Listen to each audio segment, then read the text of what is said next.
নবম দশম শ্রেণীর প্রিয় শিক্ষার্থীরা, তোমাদের জন্য আজকে আমি সাধারণ গণিতের ৩ নম্বর অধ্যায়ের বীজগাণিতিক রাশি এই চ্যাপ্টারের আমরা ৩.১-এর সূত্রের সাহায্যে বর্গ নির্ণয় এই টপিকটা আজকে আমি আলোচনা করব। তো সূত্রের সাহায্যে বর্গ নির্ণয় এই টপিকটা, এই টাইপের প্রবলেমগুলো সলভ করার জন্য বর্গ নির্ণয়ের যে সূত্রগুলো আছে সেই সূত্রগুলো সম্পর্কে আমাদের আগে একটা পূর্ণাঙ্গ ধারণা থাকতে হবে। তাহলে বর্গ নির্ণয়ের সূত্রগুলো আমরা কি পাবো এই বিষয়টা আগে আমরা দেখে নিব। তাহলে চলো আমরা এখন শুরু করি। তো বর্গ নির্ণয়ের জন্য আমরা বর্গ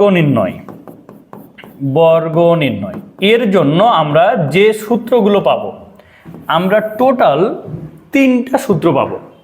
সেটা হচ্ছে যদি 2টা পদ থাকে, যেমন a প্লাস বি তার সাথে স্কোয়ার, এটা একটা বর্গ নির্ণয়ের সূত্র। তাহলে a plus B whole square মানে এটার বর্গ হচ্ছে a plus B whole square, এটা একটা বর্গ নির্ণয়ের সূত্র। তাহলে এই সূত্রটা হচ্ছে a square plus 2ab plus হচ্ছে বি স্কোয়ার, এটা একটা বর্গ নির্ণয়ের সূত্র। দেখো আরেকটি সূত্র আছে a minus B whole square, এর সূত্র হচ্ছে a square minus 2ab plus হচ্ছে বি স্কোয়ার। এবার 3 নম্বর যে সূত্রটা আছে বর্গ নির্ণয়ের, সেই সূত্রটা হলো যে এখানে আমরা পাচ্ছি a plus B plus C তার সাথে হোল স্কোয়ার, এটা একটা বর্গ নির্ণয়ের সূত্র। তো এখানে পদ থাকবে কয়টা? 3টা, অর্থাৎ 3 চলক বিশিষ্ট মান থাকবে, যে এটা a প্লাস বি প্লাস হচ্ছে সি। 3 চলক বিশিষ্ট মান যদি থাকে, তার যদি আমরা বর্গ নির্ণয় করি, তাহলে তার সূত্রটি হচ্ছে এরকম a square plus 2a square plus B square plus C square. এবার plus 2 into ab plus 2 into B C plus 2 into C A. এই হচ্ছে আমাদের 3 চলক বিশিষ্ট 3টা পদের বর্গ নির্ণয়ের সূত্র। তো এখানে একটা জিনিস খেয়াল করো, যদি আমাদের সূত্রের সাহায্যে বর্গ নির্ণয় করতে বলে, তাহলে এই 3টা সূত্র সম্পর্কে আমাদের সর্বপ্রথম ধারণা থাকতে হবে। তাহলে এই 3টা সূত্র যদি আমাদের আয়ত্তে চলে আসে, তাহলে কিন্তু যে কোনো আমরা প্রশ্নের সলভ করতে পারবো। তাহলে এখন চলো আমরা এই যে আমাদের এখানে দেখো স্ক্রিনে আমি 4টা প্রশ্ন দিয়ে রেখেছি, এই 4টা প্রশ্নেরই আমরা এখন সলভ করি। 1 নম্বর প্রশ্ন আছে, দেখো 2a প্লাস 3b এর বর্গ। তাহলে দেখো 2a প্লাস 3b, যেহেতু এর বর্গ বের করতে হবে, তাহলে এর বর্গ মানে হচ্ছে দেখো 2a প্লাস 3b তার সাথে আমরা পাওয়ার নিলাম 2, বর্গ করলে এটাকে আমরা স্কোয়ার দিয়ে দিলাম। এখন দেখো তো এটা কোন সূত্রের মধ্যে পড়ে, দেখো তোমরা এটাকে পুরোটাকে আমরা a, এই পুরোটাকে b আমরা বলতে পারি না? তাহলে দেখো তো a plus B whole square, এর ফর্মুলা হয়ে যাচ্ছে না? তাহলে এখন যদি এটাকে আমরা মূল সূত্রেতে বসায় দিই, তাহলে কি করতে পারি? দেখো 2a, তাহলে এটা ছিল আমাদের a, তাহলে দেখো a স্কোয়ার প্লাস 2, এবার দেখো a ইন্টু বি প্লাস হচ্ছে বি স্কোয়ার। তাহলে বি স্কোয়ার কি দেখো তো 3b, তার সাথে আমরা এখানে দিলাম স্কোয়ার। আমরা কিন্তু এটাকে সূত্র বসায় দিলাম, কার সূত্র? বর্গ নির্ণয়ের সূত্র। এখন খেয়াল করো, এখান থেকে কি আমরা বলতে পারি না 2a স্কোয়ার, মানে এই যে 2 ইন্টু a আছে, তাহলে এখানে স্কোয়ার আছে মানে 2টার সাথেই আলাদা আলাদা স্কোয়ার হয়ে যাবে। তাহলে দেখো 2 স্কোয়ার মানে হচ্ছে 4, এখানে আমরা পাচ্ছি a স্কোয়ার। এবার প্লাস এখানে দেখো তো 2 ইন্টু 2, তাহলে 4 ইন্টু 3, তাহলে 12, এখানে পাচ্ছি a b। ওকে, এবার দেখো প্লাস 3b হোল স্কোয়ার, তাহলে 3-র উপরও স্কোয়ার আবার b এর উপরও স্কোয়ার। তাহলে এটাকে আমরা কি বলতে পারি বলো? এটা বলতে পারি 9b স্কোয়ার। এটা আমাদের 1 নম্বরের জন্য আমাদের উত্তর কিন্তু আমরা পেয়ে গেছি। কি বুঝতে পারলা তো তোমরা? আমরা খুব সহজে কিন্তু এটা সলভ করে নিতে পারলাম। আমাদের প্রশ্নতে 3b minus 5c minus 2a। দেখো এ একটা চলক, বি একটা চলক, সি একটা চলক, তিনটে চলক আছে। এখন আমাকে এর বর্গ বের করতে বলেছে। তাহলে বর্গ বের করার জন্য সর্বপ্রথম কাজ কি? সর্বপ্রথম কাজ হচ্ছে পুরোটাকে আমরা হোল স্কোয়ার বানাই দিব। তাহলে দেখো তো 3b minus 5c minus 2a পুরোটাকে আমরা স্কোয়ার বানাই দিলাম। তাহলে এখন দেখো আমাদের ফর্মুলা হয়ে যাচ্ছে, এটা হচ্ছে এ, এটা হচ্ছে বি, আর এটা হচ্ছে সি।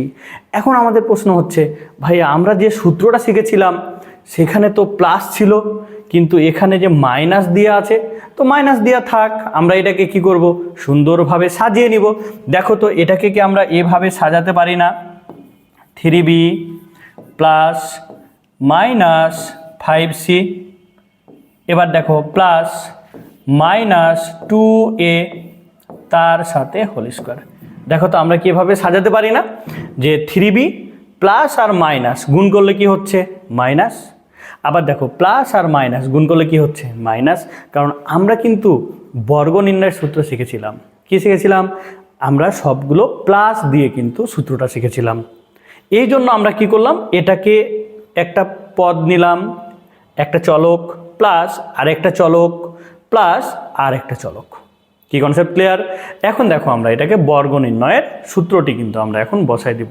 তাহলে আমাদের সূত্র ছিল a plus B plus C whole square. তাহলে এর সূত্র আমরা যেটা শিখেছিলাম, দেখো যে এর সূত্র শিখেছিলাম a square plus B square plus C square. দেখো A square plus B square plus C square, তারপরে কি ছিল? Plus 2 into A B. তাহলে এখানে এ কি বলতো? 3b। এটা আমরা সুন্দরভাবে বসাই দিলাম এ ইন্টু বি। তাহলে বি কত বলতো? Minus 5c। দেখো 2 ইন্টু এ বি। এরপরে দেখো আমরা কি বলতে পারি? 2 ইন্টু এ বি। এবার প্লাস 2 ইন্টু বিসি। তাহলে বি কত? Minus 5c। তাহলে এখানে বসাই দাও minus 5c into B into C. তাহলে সি কত? Minus 2a।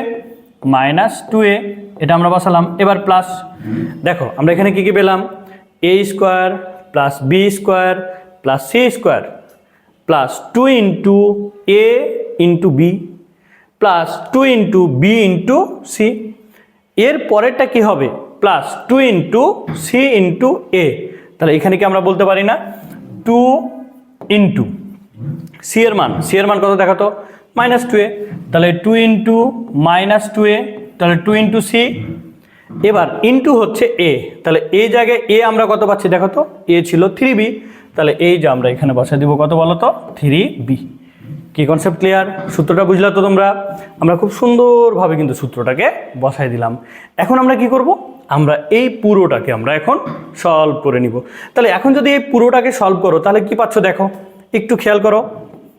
এই পুরোটাকে যদি আমরা সলভ করি, দেখো তো এখানে কি পাচ্ছি না? 9b square. আর এই জায়গায় একটা জিনিস লক্ষ্য রাখো, -5 তার সাথে স্কোয়ার দিচ্ছ। তাহলে মাইনাসের পাওয়ার যদি 2 হয়, অর্থাৎ মাইনাসের পাওয়ার যদি জোড় সংখ্যা হয়, তাহলে অলওয়েজ আমাদের মানটা কিন্তু প্লাস হবে। এটা কিন্তু তোমাদেরকে মনে রাখতে হবে, ঠিক আছে? তাহলে দেখো -5 স্কোয়ার মানে কত? 25। আর এখানে আমরা কত পাচ্ছি বলো তো? C square. কি কনসেপ্ট ক্লিয়ার? এবার বলো -2 স্কোয়ার, তাহলে কত হচ্ছে বলো তো? 4। আর এখানে পাচ্ছি কত? এ স্কোয়ার। -2 এর উপর স্কোয়ার, তাহলে কত হচ্ছে? 4 হয়ে গেল না? প্লাস হয়ে গেল। এবার দেখো এখানে, এবার যদি এটাকে গুণ করো, এখানে আছে প্লাস চিহ্ন, এখানে কি আছে? মাইনাস। তাহলে প্লাস আর মাইনাস যদি তুমি গুণ করো তাহলে ফলাফল কি হয়? মাইনাস। এবার দেখো 2 ইন্টু 3, তাহলে কত হচ্ছে? 6 ইন্টু 5, তাহলে 5 6 কত হচ্ছে? 30। তাহলে 30। আর এখানে থাকলো দেখো বি সি। ওকে, এবার পরেরটা চলে আসো। 2 -5 -2, মাইনাস আর মাইনাস যদি গুণ করো, দেখো এখানে মাইনাস এখানে মাইনাস, মাইনাস মাইনাস গুণ করলে প্লাস, আর এখানে আছে চিহ্ন হচ্ছে প্লাস। তাহলে কি হচ্ছে বলো তো? এখানে থাকে প্লাস। এবার তুমি ফলাফল কি পাচ্ছ দেখো? 2 ইন্টু 5 10, 10 ইন্টু 2 তাহলে পাচ্ছ 20। তাহলে আমরা এখানে বসাই দিলাম 20। আর চলক আছে কি সি ইন্টু এ, থেকে গেল এটা। এবার পরেরটাতে চলে আসো। পরেরটাতে দেখো কি পাবা, প্লাস মাইনাস, তাহলে গুণ করলে কি হচ্ছে মাইনাস, বসাই দিলাম আমরা মাইনাস। এবার দেখো 2 ইন্টু 2 তাহলে 4 ইন্টু 3 তাহলে 12, 3 4 12, এ ইন্টু বি। এ হচ্ছে আমাদের কিন্তু দেখো যে 2 নাম্বার সূত্রের সাহায্যে বর্গ নির্ণয় কিন্তু সলভ। ঠিক আছে, দেখো আমরা কিন্তু খুব সহজেই কিন্তু এটা সলভ করে নিতে পারলাম। যে আমরা যদি 3টা চলক থাকে আমরা বর্গ করে দিলাম, দেন বর্গ করার পরে আমরা কি করলাম, যে আমরা এখানে সূত্র বসিয়ে দিলাম। সূত্রটা কি, A plus B plus C whole square. এখানে সবগুলোতে প্লাস ছিল না, তার জন্য আমরা কি করলাম, প্লাসটা কমন নিয়ে প্লাস আর মাইনাসে গুণ করে আমরা এই মাইনাসটা মিলাই দিয়েছি। তাহলে আশা করি তোমরা এই 2 নাম্বার যে বর্গটা ছিল সূত্রের সাহায্যে এটা তোমরা বুঝতে পেরেছ। তাহলে 3 নাম্বার দেখো আমাদের প্রশ্ন এটা ছিল 2a plus 3x minus 2y minus 5z। এখন বর্গ করতে বলেছে সূত্রের সাহায্যে বর্গ। তাহলে আমরা কি করব, পুরোটাকে আমরা আগে বর্গ করে দিব, পুরোটাকে। তাহলে পুরোটাকে বর্গ করি, তাহলে 2a plus 3x minus 2y minus 5z, পুরো মানটাকে আমরা বর্গ করে দিলাম। এখন আমরা কিন্তু কনফিউশন হয়ে যাচ্ছি। কেন কনফিউশন হয়ে যাচ্ছি, ভাই আমরা যে বর্গ নির্ণয় সূত্র দেখলাম ওখানে 2টা চলক ছিল, তার সাথে হয় একটা প্লাস অথবা মাইনাস, অথবা 3টা চলক ছিল সবগুলোই প্লাস, কিন্তু ভাই এখানে তো 4টা হয়ে গেছে এবং পদ সংখ্যা 4টা হয়ে গেছে। তাহলে এটা আবার আমরা কিভাবে সলভ করব? তোমরা নিশ্চয় চিন্তিত হয়ে গেছো। তো তোমাদের এই চিন্তাটা আমরা এখন কিন্তু তোমাদের দূর করে দিব। এখন দেখো এই চিন্তাটা দূর করব কিভাবে, যখন আমরা দেখব যে 3-এর অধিক পদ সংখ্যা হয়ে গেছে, 4টা পদ সংখ্যা হয়ে গেছে, তখন আমরা জোড়া গঠন করব, অর্থাৎ 2টা করে আলাদা আলাদা পার্টে ভাগ করে নিব। তাহলে দেখো এটাকে এখন কিভাবে আলাদা পার্টে ভাগ করি। আমরা দেখো 2a প্লাস 3x এটাকে মনে করো একটা পার্ট নিলাম। এবার এই 2টাই মাইনাস দিয়ে আছে না, তাহলে এখানে আমরা মাইনাসটা কমন নিলাম। তাহলে এই অংশটা কি হচ্ছে দেখো তো, 2y প্লাস 5z এটা হয়ে যাচ্ছে না, আর পুরোটার সাথে আমরা স্কোয়ার দিয়ে দিলাম। তাহলে দেখো তো এটা 4টা পদ ছিল, 2টা পদকে একটা নিলাম, আবার 2টা পদকে একটা নিলাম। এখন তুমি লক্ষ্য রাখো, এইটাকে যদি আমরা a ধরি, এটাকে যদি আমরা b ধরি, দেখো আমরা যে কাজটা করব, এইটাকে ধরে নিলাম মনে করো a, এটা হচ্ছে a, আর এটা হচ্ছে কি b। পুরোটাকে আমি এখন কল্পনা করব, তোমরা কল্পনা করবা, ঠিক আছে? তো দেখো আমরা যদি এটাকে a কল্পনা করি মাইনাস এটাকে যদি b কল্পনা করি, তাহলে আমাদের ফরম্যাটটা কি দাঁড়ায়, a minus b whole square হয়ে যাচ্ছে না ফরম্যাটটা? তাহলে a minus b whole square যদি হয়, তাহলে দেখো এখন আমরা এটাকে কি করতে পারি, আমরা সূত্র বসাতে পারি যে a minus b whole square, এর ফর্মুলা কি হবে দেখো তো, a দেখো a স্কোয়ার মাইনাস 2a, তারপরে হচ্ছে b হচ্ছে 2y প্লাস 5z, এরপরে প্লাস, এরপরে কি পাবা, a square minus 2ab plus b square. তাহলে b স্কোয়ার দেখো তো 2y প্লাস 5z, তার সাথে আবার স্কোয়ার। আমরা কিন্তু সূত্র বসা দিলাম, a মাইনাস b হোল স্কোয়ারের formula a square minus 2ab plus b square. এবার দেখো এখন আমরা এটাকে পুরোটাকে সলভ করি। তাহলে একটা জিনিস খেয়াল করো, আমরা যদি দেখো তো এই জায়গাটা আবার সূত্র তৈরি হয়ে গেছে না, a plus b whole square formula হয়ে গেছে না? তাহলে আমরা যদি এটাকে ফর্মুলা বসাই দিই, দেখো তো a square plus 2ab plus b square, এটাকে আমরা ফর্মুলা বসাই দিলাম। ওকে, এবার লক্ষ্য রাখো, এবার যদি আমরা এটাকে সূত্র বসাই, এটা দেখো -2 ছিল, রাখলাম। এখন আমরা এটার সাথে এটাকে গুণ করে দিব। তাহলে গুণ করলে আমরা এভাবে বলতে পারছি না যে 2a দিয়ে এই দুইটাকে গুণ, আবার 3x দিয়ে এই দুইটাকে আমরা গুণ। তাহলে দেখো আমরা যদি 2a দিয়ে গুণ করি তাহলে 2a 2y প্লাস হচ্ছে 5z, এটা একটা রাখলাম। আবার দেখো প্লাস 3x, এটা দিয়ে আবার আমরা 2y প্লাস 5z, এটা আমরা একটা মান আর একটা নিয়ে নিলাম। কি কনসেপ্ট ক্লিয়ার? তো দেখো 2a দিয়ে দুইটাকে গুণ প্লাস 3x দিয়ে আবার দুইটাকে গুণ। এবার পরের অংশটার দিকে লক্ষ্য রাখো, এটা আবার একটা ফর্মুলা হয়ে গেছে না, a প্লাস বি হোল স্কোয়ারের ফর্মুলা। তাহলে a plus B whole square, এটাকে যদি আমরা লিখি, আমি নিচের লাইনে এখানে দিলাম প্লাস, দেখো তো a plus B whole square, তাহলে এটাকে কি বলতে পারি না যে a স্কোয়ার প্লাস 2a আর হচ্ছে b প্লাস বি স্কোয়ার। দেখো বি স্কোয়ার তাহলে কত আছে বলো তো, 5z, তার সাথে স্কোয়ার। কি কনসেপ্ট ক্লিয়ার? তো দেখো a প্লাস বি হোল স্কোয়ারের ফর্মুলা বসে দিলাম, a square plus 2ab plus B square. এখন পুরো মানটাকে যদি আমরা সলভ করি তাহলে কিন্তু আমাদের উত্তরটা কিন্তু চলে আসবে। তাহলে দেখো আমরা এটা পুরোটাকে সলভ করে কত পাচ্ছি, এখন একটু খেয়াল করো। এই জায়গায় দেখো আমরা পুরোটাকে সলভ করে কি পাচ্ছি, 2a স্কোয়ার, তাহলে কত পাচ্ছি বলো তো, 4a স্কোয়ার প্লাস, এটা যদি গুণ করো তাহলে কি পাচ্ছ দেখো তো, 4 × 3, তাহলে কত হচ্ছে বলো তো, 3 × 4 = 12 x, এবার প্লাস এটাকে কত পাচ্ছ, 9x স্কোয়ার, এটা পেলা। এবার দেখো -2 এখানে থাকলো, এই যে 2a দিয়ে দুইটাকে গুণ, আমরা গুণ করে দিই, তাহলে 2a × 2y, তাহলে কত হচ্ছে 4ay, এবার প্লাস, আবার দেখো 2a দিয়ে 5z-কে যদি গুণ করো কি পাবা, দেখো 10az পেলা তো নাকি, এই অংশটা গুণ করা আমাদের হয়ে গেল। এবার প্লাস, এখানে প্লাস চিহ্ন দিলাম, 3x দিয়ে আবার এই দুইটাকে গুণ করা আছে না, তাহলে আমরা গুণ করে দিই। দেখো তাহলে কত পাচ্ছি বলো তো, 6xy, এবার এটার সাথে এটা যদি গুণ করো তাহলে প্লাস 15xz, গুণ করা কিন্তু আমাদের কমপ্লিট। আবার দেখো তো এখানে আরেকটা মান আছে না, এটাকেও আমরা ভেঙে নিই, তাহলে এটাকে ভেঙে কি পাচ্ছি দেখো, প্লাস, নিচে আমি লিখলাম, তাহলে এখানে পাচ্ছি 4y স্কোয়ার, এবার কত পাচ্ছ দেখো, প্লাস 4 × 5, তাহলে 20yz, এবার দেখো প্লাস 25z স্কোয়ার পেয়ে গেলাম।